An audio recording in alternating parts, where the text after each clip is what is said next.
Now let's continue. Another short ha'ara, and this had to do with a conversation I had today with someone, and hopefully you all enjoy. Vatahar v'tilid bein.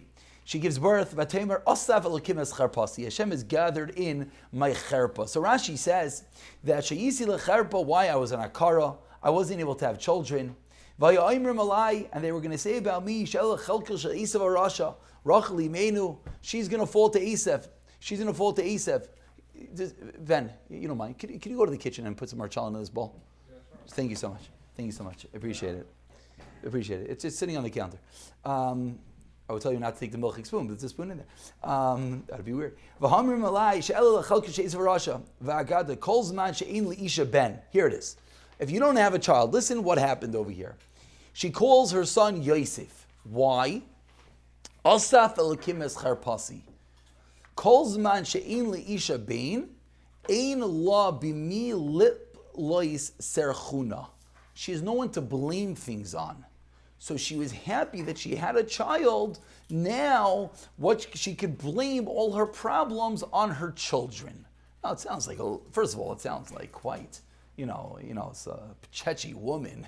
Oh, you like your children so that when you come late, you could blame it on your kid.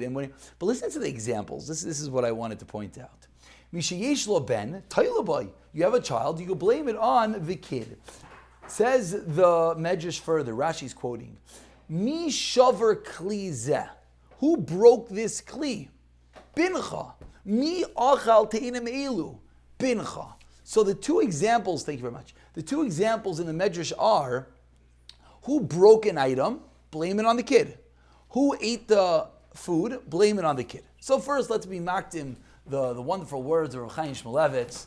Famous words, says Rav Chaim Shmulevitz, she thanked Hashem for everything. What does that mean? She even thanked Hashem that the maila of having a kid is this little teeny maila that you could blame something on the kid. Okay, very nice, which is a beautiful yesod. We have to thank Hashem even for the smallest of smallest details.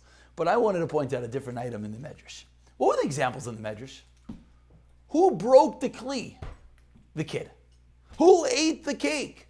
The kid. 1 second. Is it normal to break items? Kids, yes. For kids, yes. That is what I wanted to say. That is what I saw on this Medrash. And that is something that every parent with children should wake up in the morning and repeat to themselves. And when they see their children, repeat to themselves. And go to their sleep and repeat to themselves. Yeah, is it normal for the kid to break something? Yeah, it's a kid. I heard an example from Rav Shimon Russell, who just came out with a wonderful book on parenting. He said, a 3-year-old, you just finished, I'll use an example. We just painted the walls over here when we moved in.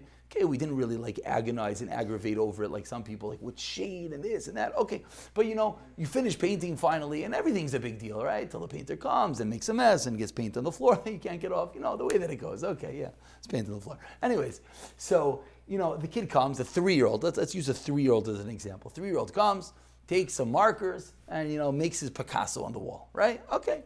So the parent sees it and the parent loses it. Oh, and we have to yell at the kid and scream at the kid, and the kid has to learn. We don't color on walls, and the kid is going into the corner and going to bed and losing his supper and his dinner, and we don't even know what to do with the kid. And finally, when we finish screaming at the kid, we don't even know what we're screaming about. And he says, one second. Why are you losing it on the kid? Because you just painted your walls and you agonized over your walls. The kid's world, what did he do wrong? Yeah, he should not have colored on walls. We don't. My walls, I don't think, not yet. We don't color on walls. Yes, and you have to tell the kid. But to lose it on the kid? Mi shavar klizeh. Who broke it? The kid broke it. It's normal. It's healthy. So what do you do? This is what he says. This is a cute example. He says, what you do? Tell the kid to stand in front of the picture, his Picasso on the wall, snap a picture, and one day at the kid's Sheva Brachas, he'll be able to laugh about it.